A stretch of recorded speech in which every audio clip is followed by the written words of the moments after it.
Venture is the new Overwatch 2 hero. Now, they look to be absolutely insane, and we've got a ton of info here. So I've got all of the ability details, and we've got the details for the Venture trial, because just like Mauga, Venture will be playable as an early access kind of trial thing, and I think we do need to talk about that a little bit later on. But anyway, let's get stuck into these abilities, because that's why you're watching the video.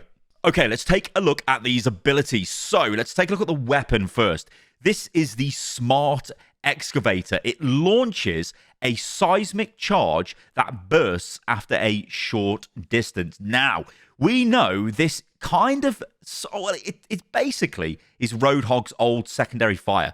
So you fire the projectile explodes kind of like a flak cannon explosion and has an AoE component. So it comes out as a projectile, then it detonates. Now, I fully expect this to operate pretty much just like Roadhog's old alternate fire, in which there will be a sweet spot where if you can make this detonate on a target's crit spot, so like on their head, when it explodes into the other projectiles, it'll probably do maximum damage. And I won't be surprised if this is capable of like one-shotting tracers and low HP heroes like that. Or maybe not one-shotting them, but reducing them down to basically hardly any HP for a quick follow-up. Now, how this weapon will feel in the game, it's going to be interesting to see.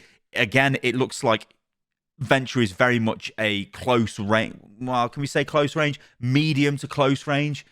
A hero. Now, they do also have abilities that promote going into the fight, and I think we should take a look at maybe one of the abilities now. So they've got two abilities, Burrow and Drill Dash.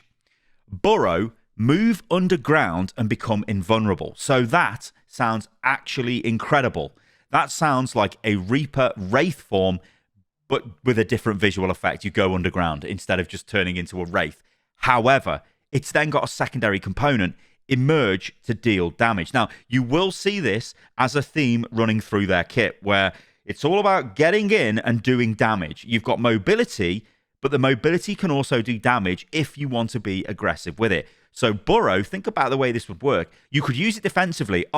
There's some high damage coming in. I need to get out of this. I'm going to go underground and get out of the fight. However, if you want to be aggressive, you can go under the ground, use it to get through an enemy team, pop up and maybe hit the back line or hit a squishy target or even just hit the team, and you're going to deal damage. Now, I believe this deals damage in an AoE, so it's not just to the target you hit. It's like a little bump as you come out of the ground, and it hits everyone. This could be, honestly, really strong, especially for that sort of ability to just finish up a kill. You see someone on low health, you can literally dive them, although I guess you are literally diving them because you're diving into the ground and then coming out and destroying them. So that's Burrow. I think that could be fantastic. And the next movement ability, now remember, they've got two movement abilities here, is Drill Dash. Now, you dash forward, pushing enemies out of the way. Again, you can see how this can be used offensively and defensively. You can use this to get out of a bad position, turn around, Drill Dash, Burrow, if you've got that available, or just turn around, Drill Dash just to get out of the way. Or you can use it to push people off the map. What about Drill Dashing on Lijiang Tower? Just Drill Dash people off the bridge, things like that. It's going to be really cool, and I really like that, the fact that they can do this. And like I said, it's this thing of, do you want to be using this defensively or using it aggressively? And I really like that both of the movement abilities seem to have that component to them, so they could be really, really good. So let's talk about the ultimate. Now, they've got an ultimate called Tectonic Shock. This sends out damaging shockwaves.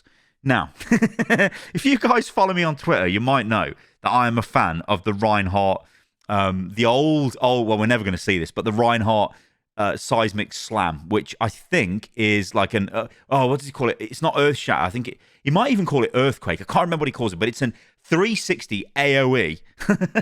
It's Earth Shatter. So this was incredible. It was going to be one of the talents back when Overwatch 2 was going to have PvE. I think Tectonic Shock is similar to that, and it sends out pulsing, damaging shockwaves. So you can see, though, how this would fit into the kit, though. Think about it. You could go in with Burrow, and then you could hit them with Tectonic Shock, and you could Drill Dash out. Or you could Drill Dash in, Tectonic Shock, Burrow out. This seems really, really cool. I think Venture, when I look at them, they've got a mid-range to short-range primary fire, which is going to be, I think, not difficult to hit, but it's maybe not going to be massive high burst damage output unless you just happen to hit those Roadhog-esque alternate fires of old. Then what they can do is almost, they're just like they're going to hit you in the face, right? They can hit you with Burrow. They can hit you with Drill Dash. This just sounds awesome on paper because I don't think they're going to be squishy. And then when we look at the passives, you can see they're really not going to be squishy. So the first passive is Explorer's Resolve. Using abilities grants temporary shields. So what is that doing? It is very simply rewarding players for going in with their abilities. It's the designers saying, don't be scared and run away. Don't use Drill Dash. Don't use Burrow to disengage. Maybe you might have not much health left. It doesn't matter. Pop an ability, you're going to get shields. So go in.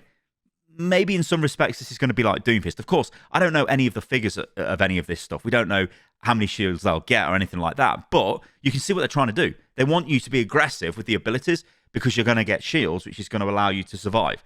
So there is an argument where popping the abilities is going to be almost like a defensive action anyway, even if it's aggressive. And that could be really strong. And then the final passive, this is really cool.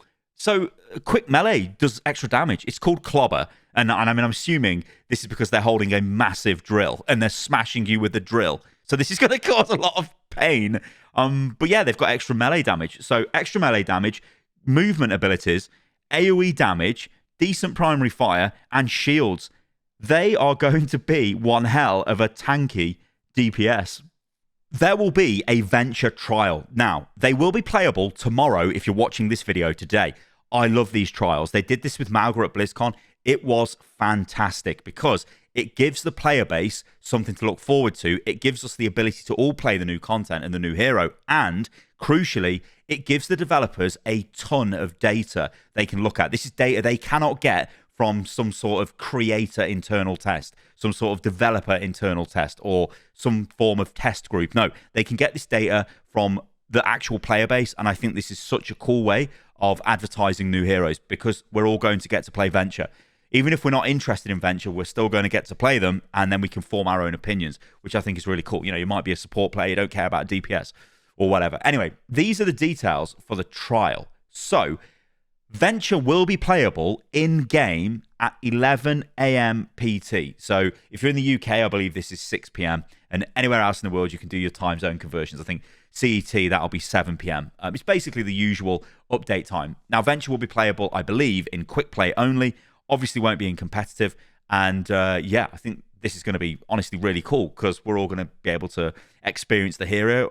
And in a way, it's like a souped up PTR from old.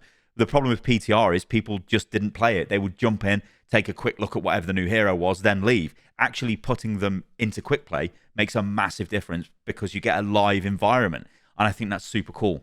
Venture will then be removed out of the game at midnight PT on Sunday. So you've got until Thursday, until Sunday midnight PT to play Venture as much as you like, and then Venture will go away and will obviously come back for the launch of Season 10. Now, there is something else with Venture, which is a massive development in Overwatch. If you guys are not aware of this, I think it is worth actually recapping.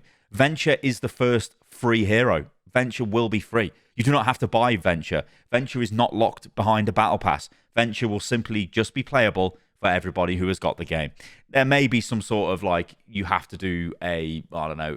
I can't really comment too much on this because I've never gone through it myself. But the new player experience, it might be a bit different. But if you're somebody who plays Overwatch and you've played Overwatch 1 and you play Overwatch to death, you'll just get Venture straight away. You won't have to do any kind of like challenges or achievements. And I'm not even sure you have to do that anyway as a new player to the game with the newer heroes.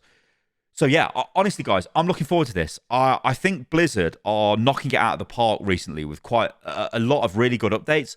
You know, some updates are sort of the foundations for potential future updates that could make some big changes to the game, especially around monetization. But yeah, things like removing heroes from the Battle Pass, I don't think anyone can be negative to that because it's essentially a form of pay to win. As crazy as that sounds, imagine if they're like absolutely insane and you need them. It'll be like Malga, you know, where people were buying the Battle Pass to get Malga. Only everybody will have Venture, so that's not a problem. And also, it does give Blizzard the rather, I guess, handy defense of we can't attack them now and say, oh, well, the new heroes are overpowered because you want to sell a Battle Pass because, well, everyone just gets the new heroes. All right, guys, let me know what you think about all of this in the comments below. Honestly, I'm really looking forward to playing Venture. I've not played Venture. Like I said, I've not been to any fancy events and played unreleased content or anything like that, so I don't know about Venture. I'm going into it like you are. But I just wanted to make this video to cover the abilities, to do a bit of speculation as well onto how they could fit into the game. And yeah, let me know what you think about all of this in the comments below, and I'll catch you lovely lot on the next video. See you soon.